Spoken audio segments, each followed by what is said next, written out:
когда кто-то там что-то начал говорить, и некоторые братья меня попросили, реально, ну, мы поговорили и согласились все-таки войти быстренько, объяснить и выйти.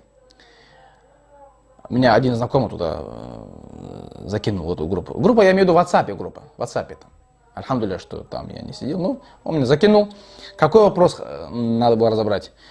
Какой-то там Михаил или Гавриил, или ну, не помню кто, распространяет, что Ибн Таймия сказал, что Аллах сел на трон, и трон заскрипел. То есть я ему сказал, а если сейчас я докажу, что это не так, ты себя лжецом объявишь? И после этого мрак, холодное дыхание. И там, конечно, пошел шум, волнение, там, оскорбление. Но это понятно, если религия приказывает, приказы не обсуждаются. Так вот, этот Микаил или Михаил, там разные позывные, как-то пытался, ну, ускользнуть, выливать. Я говорю, вопрос поставил четко. Я сейчас покажу, что это не так. Себя лжецом объявишь или нет? Там кто-то пишет в группе, нет, мы скажем, что он ошибся. То есть, будучи распространяя и без того сомнительную информацию, у него хватает на это смелости. Но принять мой вызов почему-то ни у одного смелости в группе не хватило. И по сей день, кстати, вот этот Михаил или Гаврил, или как его, эту статью распространил, что Ибн Таймия сказал, что Аллах сел на трон, и трон заскрипел. И удивительно, я открываю этот оригинал, снимаю скриншот. Удивительно, Аллах, удивительно. Удивительная вещь. Смотрю, где слова Ибн Таймии? Я не нашел. Я нашел эти слова, знаете где? В сносках. Знаете, куда? Сноска. Сноска. То есть текст, там, допустим, цифры отмечен, и сноска. И хадис приведен в сноске. А мы знаем, что в сноске это уже не слова автора. Это слова мухакка книги. Мухаккак. И то, вот эти моменты, они читают, там, он, хадис, там, ну, текст, прочее, что он заскрипел. И буквально строчкой ниже, вот строчкой ниже сказано, однако это хадис слабый. И эти люди в большом авангарде, с энтузиазмом, распространяют в своих интернет-ресурсах, в сетях, на сайтах, на каких-то видеохостингах, вот Ибн Таймия сказал. И что удивительно, они еще умудрились снять скриншот, выставить, стрелкой указать, вот слова Ибн Таймии. Я считаю вам, вот я веду счет тут, 1, 2, 3. Вот, 1, 2 это строчки автора сноски, и третья строчка автора этого же, строчка этого же автора, где он сказал, хадис недостоверный. Это указывает на то, что они даже свою акиду, которая приказывает лгать, даже еще полностью не познали. Потому что если бы они хотели реально, в смысле, если у них был бы опыт в заблуждении, можно было вот эту строчку, где сказано хадис слабый, убрать. Это что говорит? Что они арабский не знают язык. Они мне говорят, я постоянно говорю арабский. Но вы меня извините, ну просто извините меня. Как человек хочет разговаривать, например, вот о Шаукани, наш фикх. Как хочет человек говорить о этой, ну, к примеру, я имею в виду, ну, пускай будет там Ибн Кафир, например, или там Ас-Суют, неважно, фикх Аш-Шафии, например, да? Абу Шуджа, например, неважно, там, Аль-Мугни, например, Ибн Кудамы. Как человек хочет понять смысл текста, не зная арабский язык? Как? Вот вы мне скажите, каким образом вы хотите понять хадис или историю, или что, которая пришла на арабском языке? Как вы собираетесь ее толковать? Как вы хотите ее интерпретировать? Как? Это возможно? بسم الله الرحمن الرحيم وبه نستعين وهو خير ناصر ومعين والصلاة والسلام على سيد الأنبياء والمرسلين وحبيب إله العالمين بالقاسم مصطفى محمد وعلى آله الطيبين الطاهرين المعصومين ولعنة الدائمة على أعدائه مجمعين إلى قيام يوم الدين. Абу Усман Джаузи записал видео, в котором обвинял меня и вообще шиитов в том, что мы являемся лжецами, клеветниками, сплетниками и так далее и тому подобное, и множество других вещей наговорил. Я этих вещей не хочу касаться, то есть меня это на данный момент не интересует. Да и сам этот вопрос хочу оставить на суд зрителей и дорогих братьев и сестер. Слава Богу, сам Джаузи предоставил необходимое все для того, чтобы вы могли объективно судить об этом, поэтому нет смысла что-то еще добавлять к этому. Но есть один вопрос к Джаузи, который меня интересует, и я обращаюсь к нему, чтобы он мне помог разобраться в одном интересующем меня вопросе. Уважаемый Джаузи, ты как специалист в арабском языке, и я как человек, который, как ты говоришь, не понимает арабского, и ты как специалист идеологии Ибн Таймии, и я как человек, который наверняка тебе кажется, что не понимая его идеологии, обращаюсь к тебе, чтобы разобраться в одном вопросе. Ты на видео сказал, что упомянул хадис относительно скрипа Божьего трона.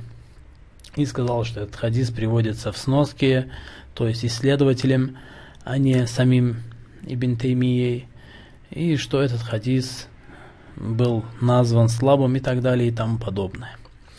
Эта книга, которую вы видите перед собой, та самая книга Шарху Хадис ан-Нузуль, Шарху Хадис ан-Нузуль, Ибн Таймия, Мухаммад аль-Хамис, исследователь, тот самый исследователь, который написал ту самую сноску, о которой говорил Абу Усман.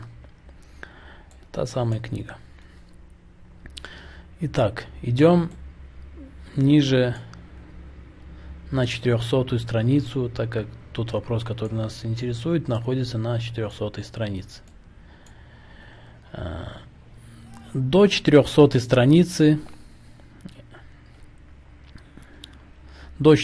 страницы, я примерно скажу, с какой страницы.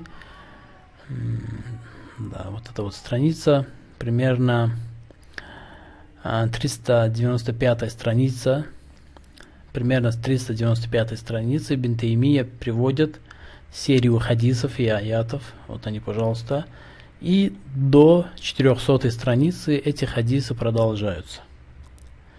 То есть он приводит эти хадисы до 400 страницы.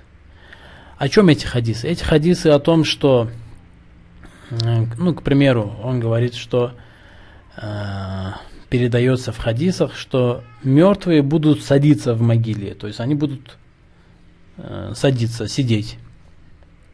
И другие похожие на то хадисы. И на 400 странице пишет: وَإِذَا كَانَ قُعُودُ الْمَيِّتِ فِي قَبْرِهِ لَيْسَ هُوَ مِثْلَ قُعُودُ الْبَدَانِ. И он говорит, когда сидение мертвого в могиле не подобно сидению тела, сидению живого, فما جاءت به الآثار عن النبي صلى الله عليه وآله وسلم من لفظ القعود والجلوس في حق الله تعالى. И те хадисы, которые дошли до нас от пророка саллаллаху алейхи ва алихи вассалям, и в которых использованы слова «сидеть» относительно Бога, то есть слова «сидеть» применены в этих хадисах к Богу. И приводят примеры таких хадисов, хадис Джа'фар ибн Аби Талиб, как хадис, передаваемый от Джа'фар ибн Аби Талиба, ва хадис Умар ибн аль-Хаттаб, и хадис, передаваемый от Умар ибн аль-Хаттаба, ва гайрихима, и других, аула ан ла юмаthila сифати аджсами либад. Ибн Таймия говорит, было бы предпочтительнее не уподоблять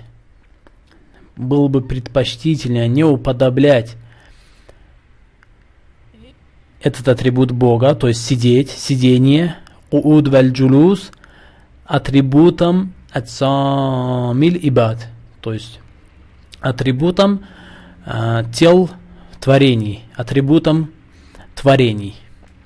То есть он говорит, что было бы предпочтительнее сидение Бога, джулус валь кууд, которое передается в хадисах, было бы предпочтительнее не уподоблять атрибутам тел рабов. То есть он до этого приводил серию хадисов, в которых говорит, что сидение мертвого в могиле не подобно сидению